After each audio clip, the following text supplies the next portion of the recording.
ગરીબોના અનાજની હવે ટ્રેનમાં પણ ચોરી કરવા લાગ્યા છે। સુરતમાં ટ્રેનમાં અનાજ ચોરી આમ આદમી પાર્ટી દ્વારા પકડી પાડી અને ગરીબોના હકના કોડિયામાં અનેકવાર તરાપ મારવામાં આવે છે અને સરકારી અનાજ બારોબાર વેચી દેવાનું કૌભાંડ। ટ્રેનની બોગીમાંથી અનાજ ચોરીનો વિડીયો બાદ હવે શું તપાસ થશે તે જોવું રહ્યું છે।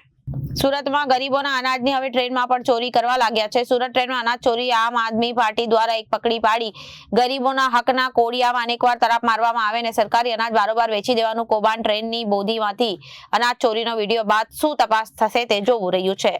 આ આપણે રાશન અનાજની ગરીબો અનાજ માટેની ગાડી છે, બરાબર છે। અહીંયા સીલ મારવામાં આવેલું છે। તમે બહુ સારી રીતે તમે જોઈ શકશો। આ જે સીલ મારેલું છે કેવી રીતે મારેલું છે, આ સીલ અહીંયાથી મારેલું છે। અહીંયા આ પિન છે, આ પિનને અહીંથી આમ હટાવે એટલે આ પિન નીકળી ગઈ, બરાબર છે। અહીંયાથી આ તાર ખોલે, આ તાર ખોલે, આ સીલ છે, જોજો તમે, આ સીલ છે, આ સીલ છે, તમે જોજો અહીંથી ખાલી આ સીલ છે, બરાબર છે।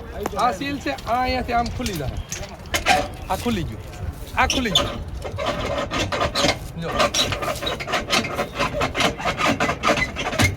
ખુલી ગયું, બરાબર, આ ખુલી ગયો। આને તો ખાલી ઈઝી સીલ જ હાવ છે, બીજું આમાં કઈ છે નહીં, છે નહીં। આ સીલ નથી, આ અહીંથી આ ખુલે એટલે આ પાટો સીધો અલગ। Reporter Arvind Rathod, Janadesh news, Surat.